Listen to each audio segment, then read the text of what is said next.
historiador desse período que eu mesmo já escrevi com ele, sobre ele. Quem sabe amanhã eu lembro para botar nesse terceiro tempo aqui. O tempo dos anos 20 para nós é o tempo de quem? Casagrande Senzala, Gilberto Freire, Sérgio Buarque de Holanda, né? E a gente, Berenstein, Sérgio Buarque de Holanda vai escrever ensaios. A escrita do Sérgio Buarque de Holanda é uma escrita meio ensaística, né? Do Gilberto Freire, idem. Como é que é o nome do terceiro? O da História Econômica? Caio Prado, esse período das nossas histórias, dos anos 30, né? Eu vou falar depois para a área da nossa história da arquitetura, tá? Então, nós temos esse terceiro tempo, nós temos, depois desse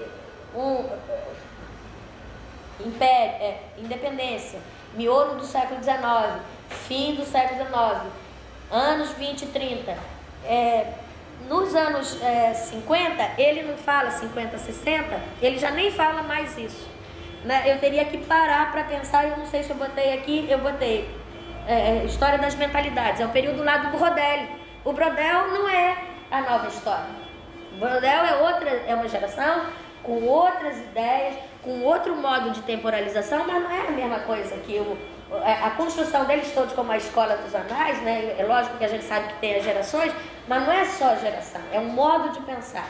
E isso também se rebate, ou não é que se rebata, porque não é especular o movimento, não é que tem uma coisa que se rebata, isso interage, tá no mesmo campo de luta simbólica para dar sentido a essas coisas. Então, nos anos 50, aqui no Brasil, eu ainda tenho que parar, quem sabe os historiadores possam me ajudar para eu ver exatamente quem marcou época. Quer dizer, nós temos o segundo Sérgio Buarque de Holanda, estou pensando em não mais Raízes do Brasil, mas estou pensando em Visões do Paraíso, mas eu tinha que pegar e estudar. Eu não sou historiadora me sinto historiadora de arquitetura e de urbanismo, mas não estou toda hora com os historiadores. Se o Washington estivesse aqui... Caio Prado Júnior. Quem? Caio Prado Júnior. Já falei. Não. Na década de 50 é isso que eu acho. A década de 50, nossa, eu acho que diminui a reflexão sobre história, mas eu tenho que estudar sobre isso, né? E tem agora... Pois é, a geração de Celso Furtado, de Florestan Fernandes...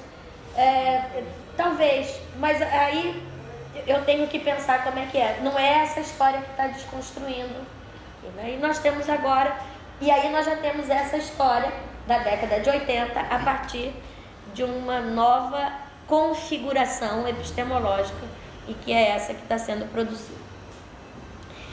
Então, o que eu acho que é importante falar também, que eu tinha anotado aqui, bom, nós temos também para a história da arquitetura e para a história das cidades, nós temos também essa pontuação, se vocês quiserem.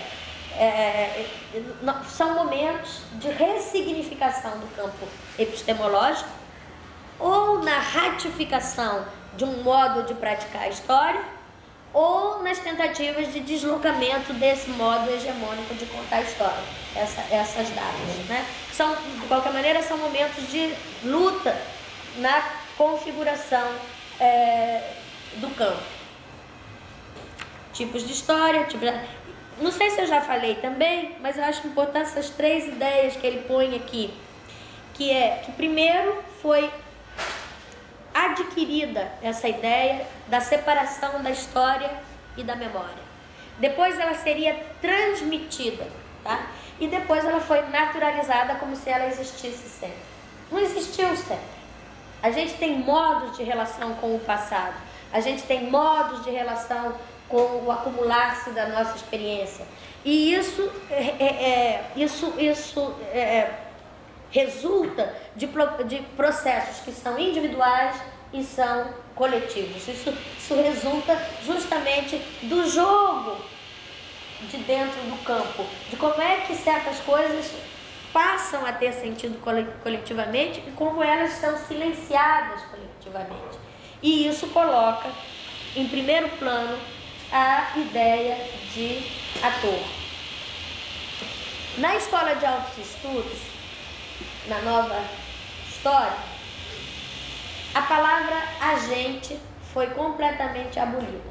Eu não sei se aqui na Bahia ainda falam agente. Lá no meu programa fala. Não sei se é porque a gente está muito próximo do IPUR. A ideia é essa história em grandes linhas, essa história de grandes narrativas, de grandes relatos, ela apagou, de certa forma, a ideia de qualquer protagonismo. Ela era uma história, veja, é por isso que nós estamos na situação que nós estamos. Ela foi empurrando a história para o passado. A história não serve para nada. Que é a ideia um pouco, às vezes, que o Pasqualino fala. A história não serve para nada. Por quê? Porque a história ficou um acúmulo de informação morta. Né? Ficou um acúmulo de informação morta. Você veja, por isso que a gente acha que a história não serve para nada. E por isso que a gente não imagina o quanto de história tem na capa desse livro, no papel desse livro, o quanto de história pode ter, quer dizer, o quanto de acúmulo de debates, de conhecimento, de invenção, de repetição, que pode existir nas menores coisas. Para nós, hoje em dia, a história é um conhecimento, o mais das vezes, morto. Né? Ao invés de ser justamente um momento e uma possibilidade, no presente, de ressignificação da memória e das experiências. Né? Então, a grande mutação nesses últimos 30 anos vai ser nessa dimensão do presente e como é que ela atualiza o que ela quer esquecer, o que ela quer lembrar e como é que ela opera nesse campo de dotação de sentido.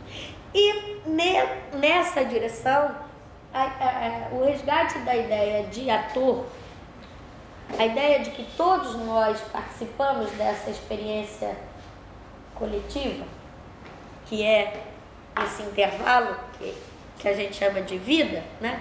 Ela foi uma coisa muito veio, uma emergência da figura do ator, né? Do ator social, do ator individual. A própria história marxista, ela, embora pensando no protagonismo do ator, ela o submetia à situação de classe. A situação, ela não reconhecia, os indivíduos ficavam numa posição que não se podia, sem muito jogo, não tinha jogo, né? Então, vai haver esse desvelamento de uma outra possibilidade de exercício de sujeito, entre o sujeito autoritário e o sujeito absolutamente submisso da história, vai emergir outras formas de pensar o sujeito e, inclusive, uma maior atenção até aquilo que a gente chama de modos de subjetivação. Então, a partir dessa geração dos anos 80, 90, a gente vai ficar preocupado com o quê? Modos de temporalização. Como é que eu recorto o tempo? Como é que eu penso o tempo? Não é natural a articulação passado, presente e futuro. Não é natural a gente pensar que o passado é um passado morto e longe. Não é natural também sequer pensar que o passado é um presente perto. Nós estamos pensando que o passado pode ser uma vivência próxima, e ele o é, mas pode ser que daqui a 10 anos isso não seja o desejável. Eu não sei, entendeu? Mas o fato é que nós desnaturalizamos ou historicizamos todas as categorias que nós empregamos. E a primeira delas, no campo da história marxista, era uma história quase que... O próprio discurso do Ginsburg, história indiciária, né? A gente tem, às vezes, um discurso que a gente percebe nos textos da década de 70, de 80, que é quase que uma coisa assim, né? É um complô.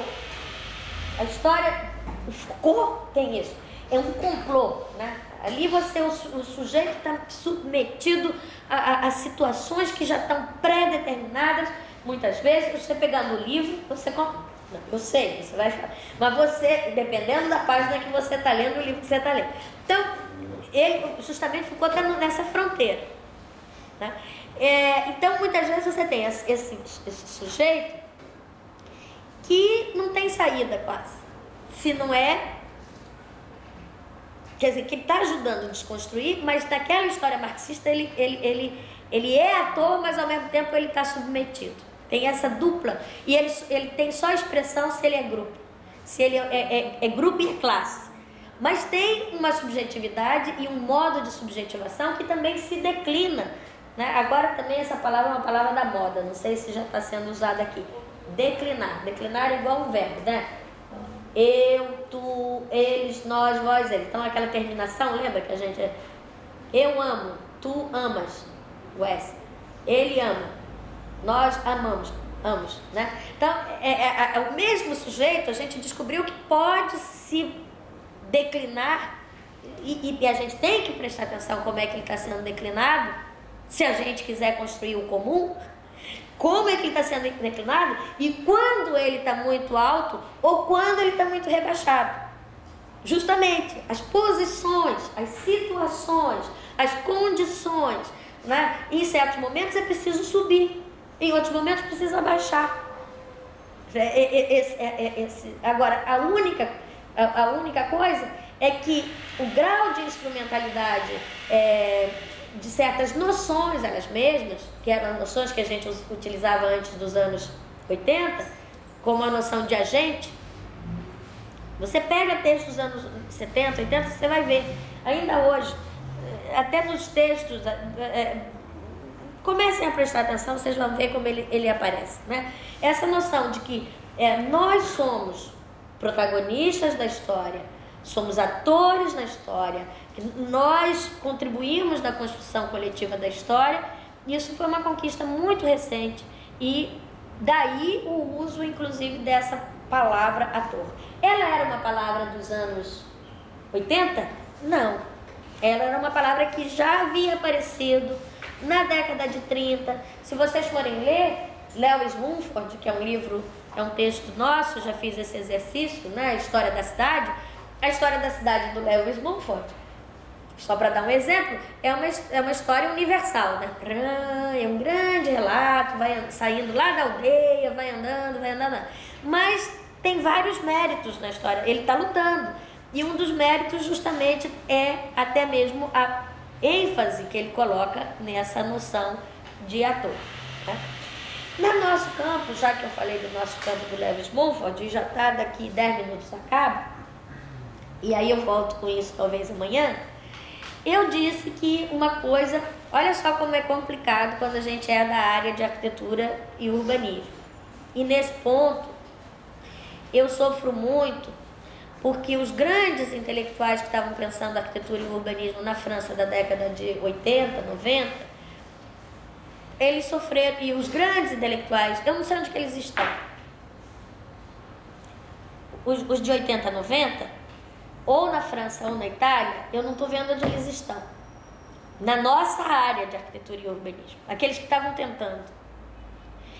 Eu digo isso porque, por exemplo, Berenstein sabe que uma das pessoas que eu aprecio muito, é nosso amigo, é o Jean-Louis Cohen.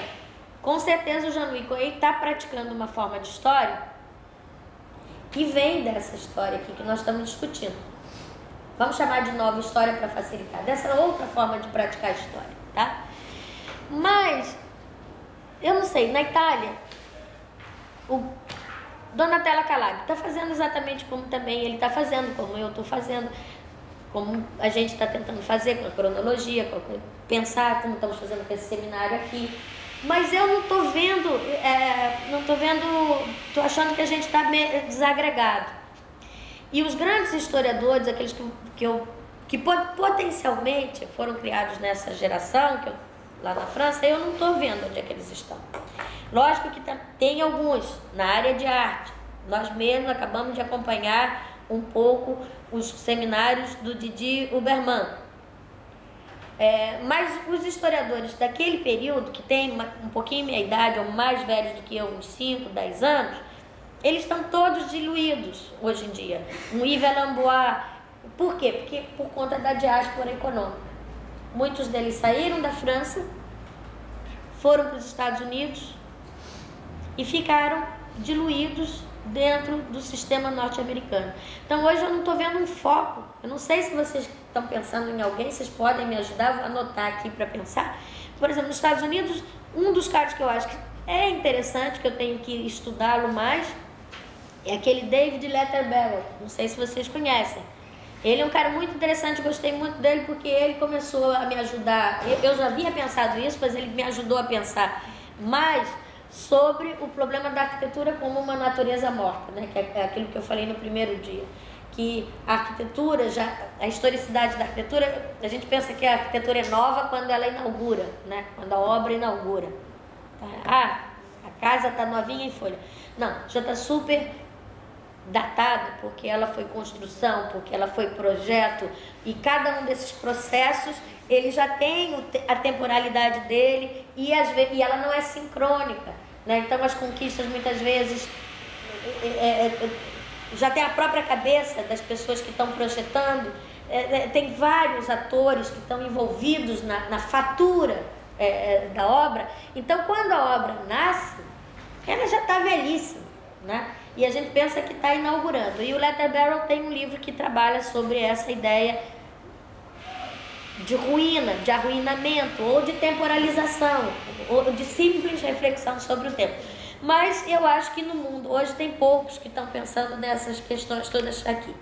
Entretanto, o nosso campo da arte, como eu dizia, ele pensou e desestabilizou essa história linear em muitas ocasiões. A primeira delas, me parece que foi ali entre o Nietzsche e o primeiro Wölfflin, Heinrich Wölfflin. Wölfflin fez uma tese sobre o Barroco em 1870, que é mais interessante do que o livro dele, que foi publicado em 1913. O Wölfflin estava interessado no que se chamava na época, o que começava a ser chamado na época, psicologia da arquitetura.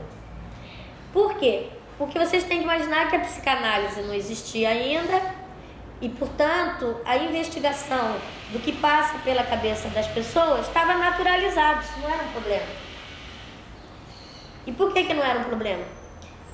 Não era um problema, primeiro, porque a própria vida coletiva ainda estava regulada por normas e por autoridades muito firmes do antigo regime, digamos assim, a igreja, o poder do rei, o poder do príncipe. Então, a própria consciência da multiplicidade das experiências, das trajetórias, não estava subindo como problema.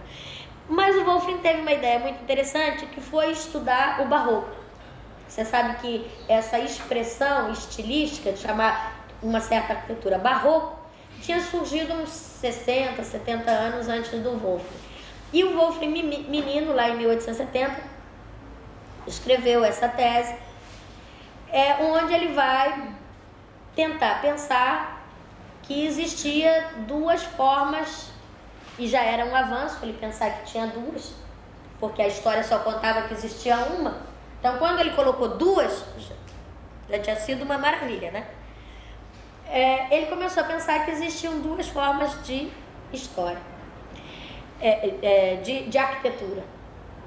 E isso muito impactado, aí eu ainda não sei, porque eu não tive tempo, faz muitos anos que eu já estudei isso e não tive tempo de voltar ao assunto, mas eu já fiz uma espécie de cronologia para estabelecer as relações entre Wölfflin e Nietzsche, porque é mais ou menos da mesma época que o Nietzsche está criando aquelas duas noções de uma atitude apolínea e de uma atitude dionisíaca.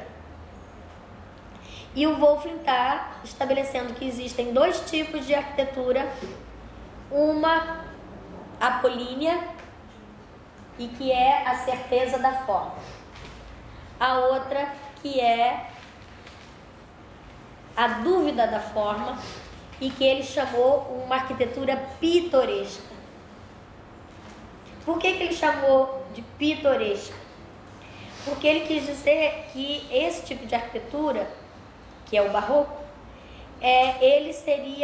era uma arquitetura que não queria se dar como forma, que ela se desconstruía, ao mesmo tempo que ela se apresentava como forma, ela se denegava como forma, ela se dava como pintura, isso é, ela se dava como imagem. Então que nós teríamos uma arquitetura que afirma a forma e teríamos uma arquitetura que dilui a forma. A arquitetura da forma seria a arquitetura do Renascimento. A arquitetura que dilui a forma seria a arquitetura do Barroco. Naquele período do Wolfling, nós ainda não tínhamos criado a nomenclatura maneirismo.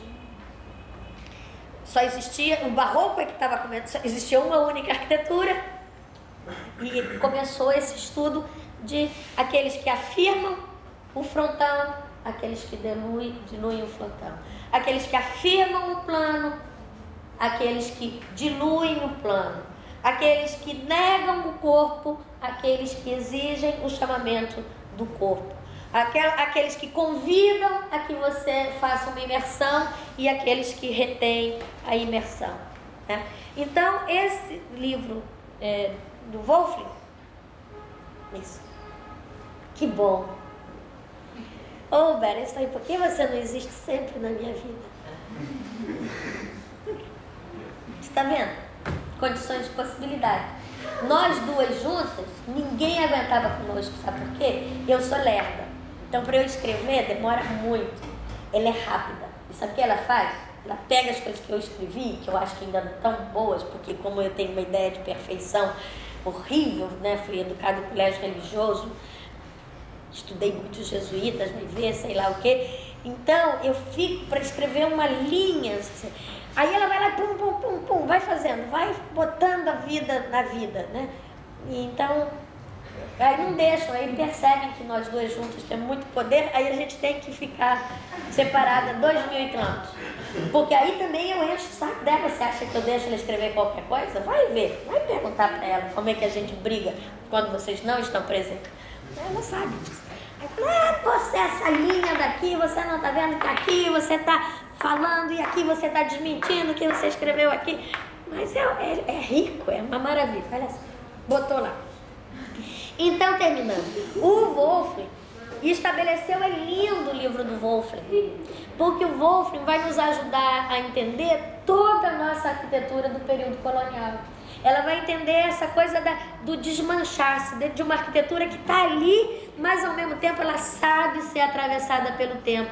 Ele vai nos ajudar a entender Lúcio Costa, que Lúcio Costa faz o quê? Faz janela, ele vai nos ajudar a entender o que é isso, o que são essas ripinhas aí, o que é trabalhar no limiar da afirmação e da negação, da natureza e da cultura, da possibilidade de afirmação e daquilo que a contraria. Como que trabalha nesse miolo, né? Então, o Wolfling tinha começado nesse sentido já a fazer essa construção. Então, a partir desse momento, no nosso campo da história da arte, havia uma história da arte que poderia ser positivista ou dubitativa. Eu afirmo a forma, pum, é isto. Esta é a regra. Eu ponho a regra, mas eu mostro que ela pode ser. Eu mostro a regra, mas eu mostro que ela é uma regra que eu estou adotando e pode ser desconstruída. A Zemper, está querendo que eu fale de Zemper. Não vou falar de Zemper, porque eu vou preferir falar de outra coisa que eu vou falar. Posso até falar de Zemper amanhã. Zemper é super importante para nós. Cadê a menina que está estudando na casa? Já foi embora. Não encontrei ainda um filho de Deus para me ajudar a estudar Zemper.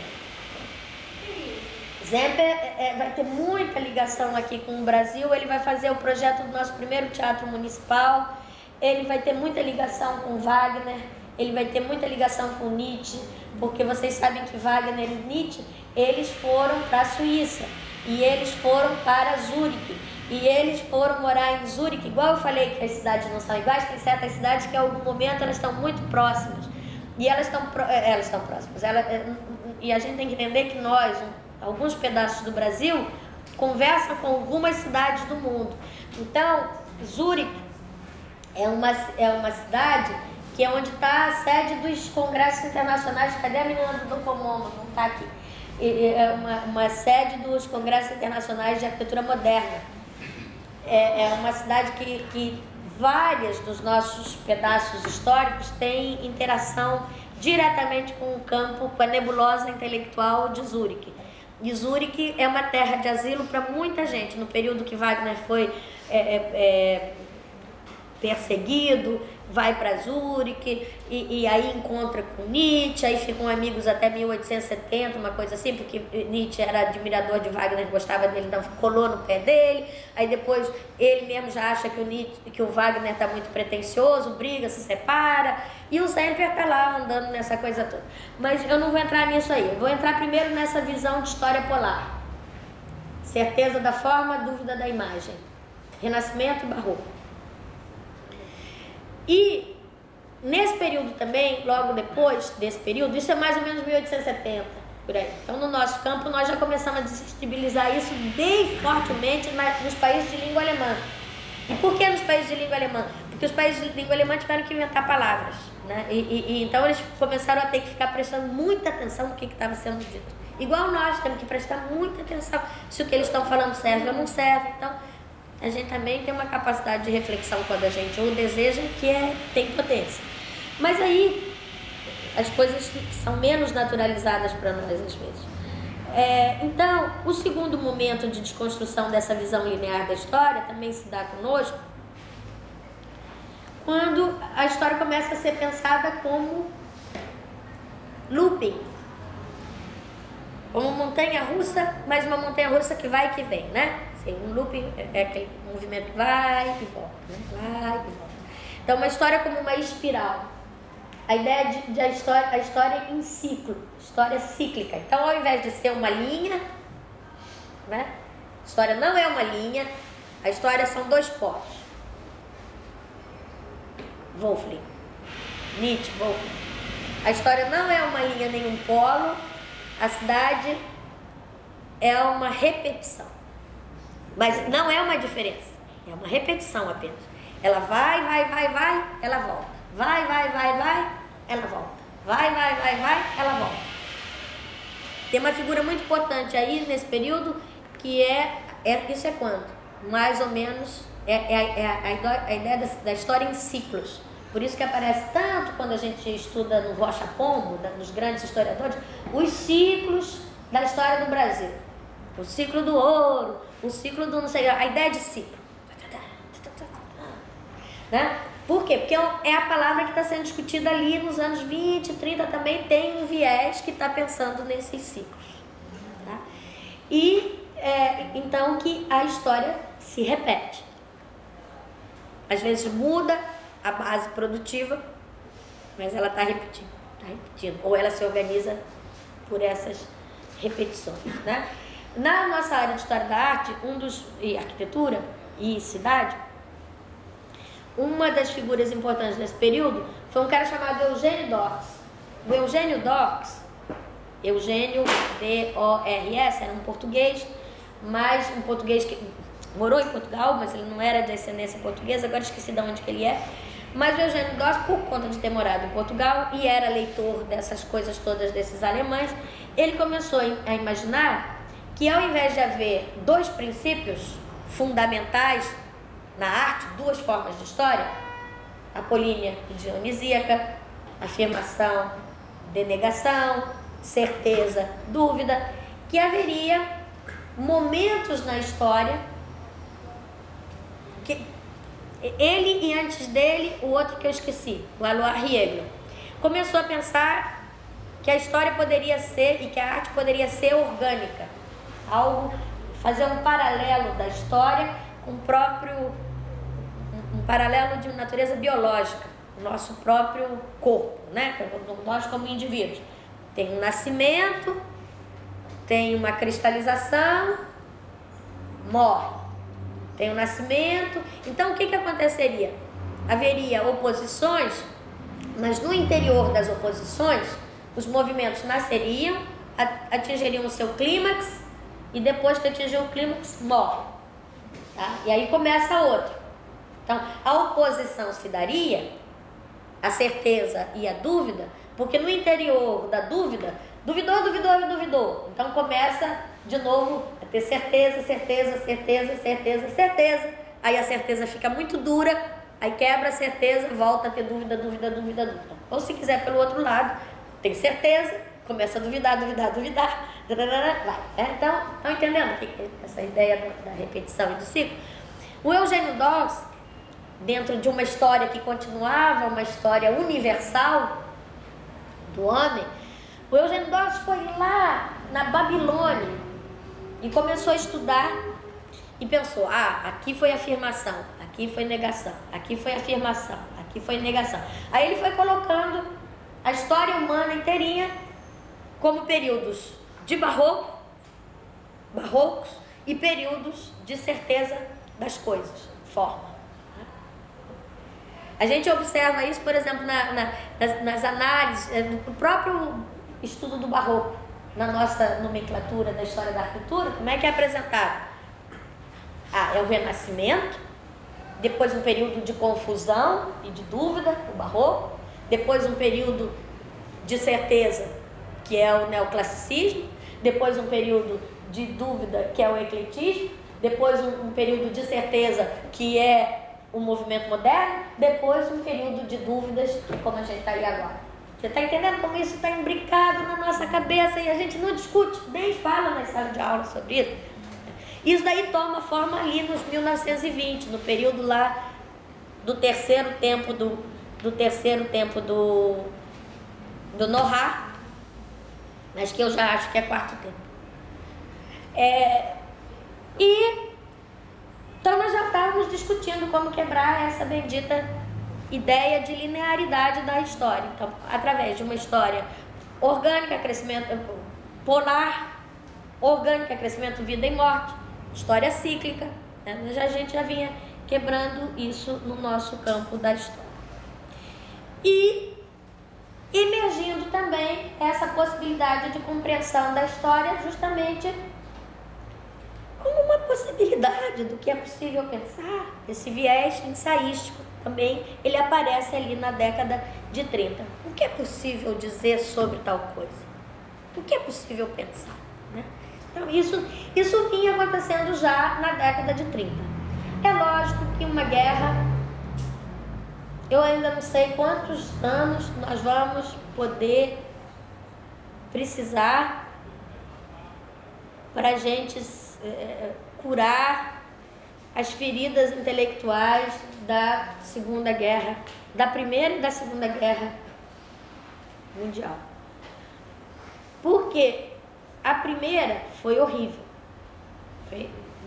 Morreram milhões de pessoas. Agora, a segunda, além de morrer milhões de pessoas, morreram um monte de intelectuais. Muitos intelectuais tiveram que se deslocar para outros lugares e acabou que com essa diáspora a própria discussão nos mais diferentes campos ela se enfraquece, ela perde a potência quando nos tempos de paz, né, volta mais ou menos a paz. Você veja que até hoje é dificílimo o diálogo. Melhorou entre a França e a Alemanha, entre a Inglaterra e a França, e eles todos são chamados de Europa, né? Nós fazemos a hibridação de vários desses pensadores. Nós somos capazes de ler Hobsbawm e somos capazes de ler Jacques Legoff, e entender o que é possível extrair disso, mas as caixinhas estão muito mais fechadas em certos lugares do mundo do que talvez aqui. O que eu queria então encerrar hoje é mostrar para vocês que veja como é complicado. Né? Memória e história, 2 palavrinhas, e eu nem falei ainda sobre o problema do conceito e nem ainda expliquei direito a situação de campo. Mas eu acho que eu já falei de quase tudo, né, Bernstein? O que eu tenho que falar mais amanhã? Por onde que eu começo amanhã? De qualquer forma, essa é a configuração um pouco onde é o que me foi possível pensar. E foi o que me foi possível desconstruir. Foi o que me foi possível desnaturalizar. E é o que me foi possível historicizar de todas essas questões que eu estou dividindo aqui com vocês. Então vocês vejam que quando a gente faz uma cronologia do pensamento urbanístico, nós não estamos fazendo uma cronologia sem pensar o que nós estamos fazendo. O que eu acho, Milene, e minha querida lindinha a Mili, é que às vezes, justamente porque a gente não está conversando, e justamente porque uma outra coisa que a gente aprendeu nesses últimos 30 anos é um pouco ter mais humildade, nós não sabemos fazer tudo. Então, a competência que às vezes a gente tem num campo, a gente não tem no outro. Então, às vezes há um descompasso entre a linguagem visual de alguma coisa e aquilo que a gente pode obter no discurso. Muitas vezes pode ser que não exista nem mesmo possibilidade, como a gente estava discutindo, de configuração formal para alguma coisa que a gente consegue na ordem do discurso, mas talvez não tenha mais dificuldade de conseguir na ordem da imagem, entendeu? Esse que é o drama.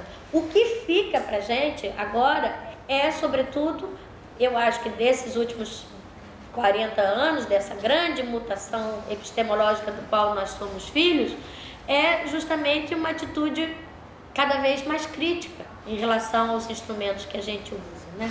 A cronologia não nasceu de porque eu e Paola e eu e a Aline, minha aluna, achávamos que estávamos fazendo uma história linear. Ao contrário, nós usamos aquilo ali como uma ferramenta para a gente pensar justamente essas configurações movediças. E para as configurações serem movediças e para a gente poder construir alguma possibilidade de interpretação compartilhada, você também tem que estabilizar alguma coisa. Então, resolvemos que nós iríamos estabilizar pelo menos a passagem dos anos. Eu não diria nem que é a passagem do tempo, né? Porque às vezes o tempo pode ficar imóvel, não mudar, talvez mudar nas nossas rugas.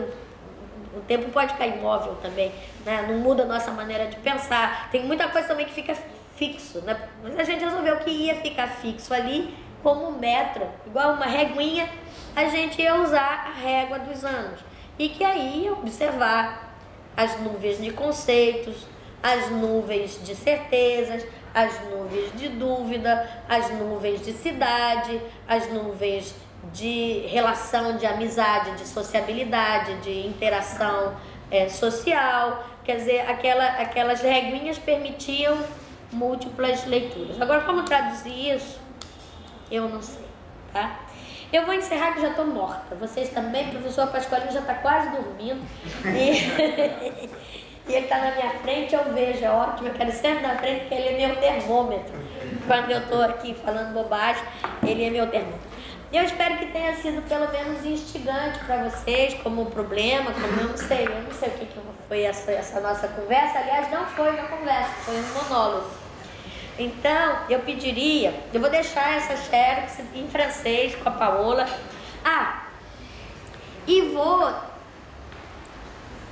Eu queria muito que vocês lessem depois também um texto que eu escrevi, 2 textos que eu escrevi. Agora eu vou fazer publicidade de mim. Dois textos, meu marketing. Eu escrevi um texto há um tempo atrás sobre essa questão da memória, porque justamente o Nohar estava quase para falar isso e não falou. Isso que eu fiquei louca aqui. Vocês vão ver que essa parte eu nem marquei, porque essa parte eu estava sem a caneta, mas eu ainda vou marcar. que era a hora que ele estava dizendo dessa coisa do presente hoje na história francesa, e essa coisa da memória como um contraponto por conta dessa coisa do presente, porque parece que o passado realmente é uma perda, é uma ruína, o sentimento que o passado não volta, né, que o tempo não para, parece que pela primeira vez está caindo essa ficha lá para eles, e que a dimensão para frente está sendo rebaixada, está sendo puxada, então não está conseguindo ser projetivo para frente, né? E aí, só faltou ele falar que, enfim, eles estão descobrindo o corpo, né? Que é o lugar irredutível da memória. Que o que está em você é. Eu não falei da memória e da história, da memória individual e do que é o esforço da história de construir o comum e de construir, então, também retirar esse sujeito do seu autocentramento, né? E de colocar esse sujeito nessa diluição também da construção coletiva. Não renegá-lo, mas reposicioná-lo, né? Então, eu escrevi há muito tempo atrás um texto que se chama Corpos Escritos, onde eu tentava mostrar justamente como que para nós esse modo